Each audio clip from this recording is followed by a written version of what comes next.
राजस्थान के सीकर जिले में श्री खाटू श्याम जी का सुप्रसिद्ध मंदिर है। श्याम बाबा की महिमा का केवल राजस्थान या भारत में ही नहीं बल्कि दुनिया के कोने कोने में मौजूद है।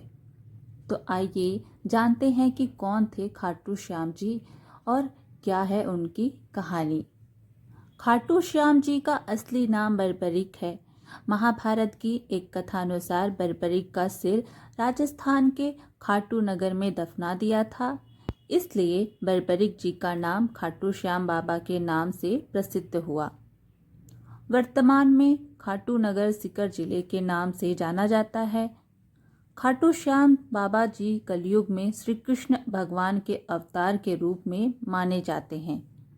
श्याम बाबा घटोत्कच और नागकन्या मौरवी के पुत्र थे। पांचों पांडवों में सर्वाधिक बलशाली भीम और हिडिंबा के पौत्र थे। कहा जाता है कि जन्म के समय बर्बरिक के बाल बब्बर शेर के समान थे, अतः उनका नाम बर्बरिक रखा गया था। बर्बरिक बचपन में ही एक वीर और तेजस्वी बालक थे।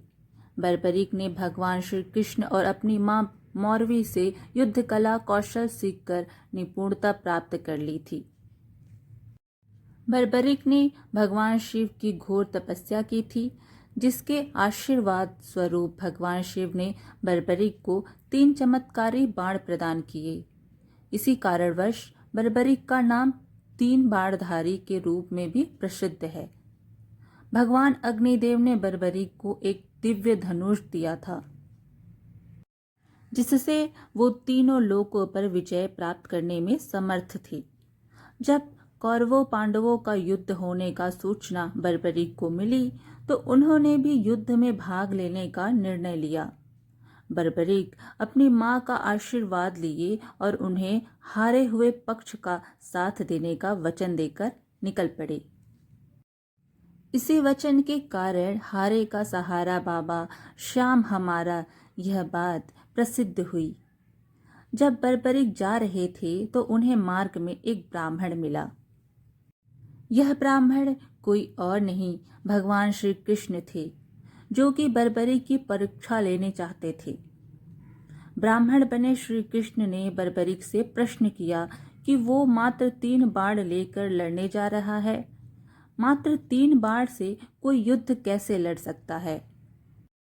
बर्बरिक ने कहा कि उनका एक ही बाण शत्रु सेना को समाप्त करने में सक्षम है और इसके बाद भी वह तीर नष्ट ना होकर वापस उनके तरकश में आ जाएगा।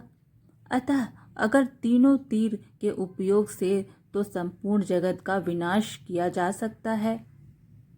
ब्राह्मण ने बर्बरिक से एक पीपल के वृक्ष की ओर इशारा करके कहा कि वो एक बाण से पेड़ के सारे पत्तों को भेद कर दिखाए। बर्बरिक ने भगवान का ध्यान कर एक बाण छोड़ दिया। उस बाण ने पीपल के सारे पत्तों को छेद दिया और उसके बाद बाण ब्राह्मण बने कृष्ण के पैर के चारों तरफ घूमने लगा। असल में कृष्ण ने एक पत्ता अपने पैर के नीचे छिपा दिया था। बर्बरिक समझ गए कि तीर उसी पत्ते को भेदने के लिए ब्राह्मण के पैर के चक्कर लगा रहा है। बर्बरिक बोले, हे ब्राह्मण, अपना पैर हटा लीजिए, नहीं तो ये आपके पैर को भेद देगा। श्री कृष्ण बर्बरिक के पराक्रम से प्रसन्न हुए। उन्होंने पूछा कि बर्बरिक किस पक्ष की तरफ से युद्ध करेंगे। बर्बरिक बोले कि उन्होंने लड़ने के लिए कोई पक्ष निर्धारित नहीं किया है, वो तो बस अपने वचन अनुसार हारे हुए पक्ष की ओर से लड़ेंगे। श्री कृष्ण ये सुनकर विचारमग्न हो गए, क्योंकि बर्बरिक के इस वचन के बारे में कौरव जानते थे। कौरवों ने योजना बनाई थी कि युद्ध के पहले दिन वो कम सेना के साथ युद्ध करेंगे। इससे कौरव युद्ध में हारने लगेंगे, जिसके कारण बर्बरिक कौरवों की तरफ से लड़ने आ जाएंगे। अगर बर्बरिक कौरवों की तरफ से लड़ेंगे तो उनके चमत्कारी बाण पांडवों का नाश कर देंगे।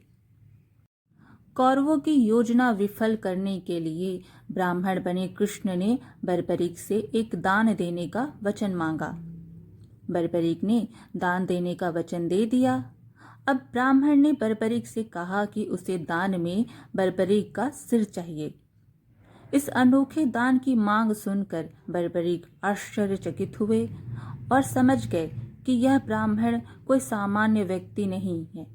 बर्बरीक ने प्रार्थना की कि वो दिए गए वचन अनुसार अपने शीश का दान अवश्य करेंगे, लेकिन पहले ब्राह्मण देव अपना वास्तविक रूप में प्रकट हो। भगवान श्री कृष्ण अपने असली रूप में प्रकट हुए।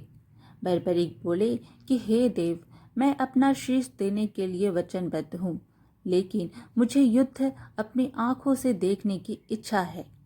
श्री कृष्ण बर्बरीक की वचनबद्धता से प्रसन्न होकर उसकी इच्छा पूरी करने का आशीर्वाद दिया। बर्बरीक ने अपना शीश काट कर कृष्ण को दे दिया। श्री कृष्ण ने बर्बरीक के सिर को 14 देवियों के द्वारा अमृत से सींचकर युद्ध भूमि के पास एक पहाड़ी पर स्थित कर दिया, जहां से बर्बरीक युद्ध का दृश्य देख सके। इसके पश्चात श्री कृष्ण ने बर्बरीक के धड़ का शास्त्रोक्त विधि से अंतिम संस्कार कर दिया। महाभारत का महान युद्ध समाप्त हुआ और पांडव विजयी हुए। विजय के बाद पांडवों में बहस होने लगी कि इस विजय का श्रेय किस योद्धा को जाता है। श्री कृष्ण ने कहा, चूंकि बर्बरीक इस युद्ध के साक्षी रहे हैं, अतः इस प्रश्न का उत्तर उन्हीं से जानना चाहिए। तब परमवीर बर्बरीक ने कहा कि इस युद्ध की विजय का श्रेय एकमात्र श्री कृष्ण को जाता है, क्योंकि यह सब कुछ श्री कृष्ण की उत्कृष्ट युद्ध नीति के कारण ही संभव हुआ। विजय के पीछे सब कुछ श्री कृष्ण की ही माया थी। बर्बरीक के इस सत्य वचन से देवताओं ने बर्बरीक पर पुष्पों की वर्षा की और उनके गुणगान गाने लगे। श्री कृष्ण वीर बर्बरीक की महानता से अति प्रसन्न हुए और उन्होंने कहा, हे वीर बर्बरीक, आप महान हैं। मेरे आशीर्वाद स्वरूप आज से आप मेरे नाम श्याम से प्रसिद्ध होंगे। कलयुगी में आप कृष्ण अवतार रूप में पूजे जाएंगे और अपने भक्तों के मनोरथ पूर्ण करेंगे। तो इस प्रकार बर्बरीक खाटू श्याम बाबा के नाम से प्रसिद्ध हुए और पूजे जाने लगे। आज की यह कथा यहीं समाप्त हुई। फिर मिलेंगे एक और धार्मिक कथा के साथ। वीडियो पसंद आए तो लाइक ज़रूर करिएगा और चैनल को भी सब्सक्राइब करना बिल्कुल ना भूलें। धन्यवाद।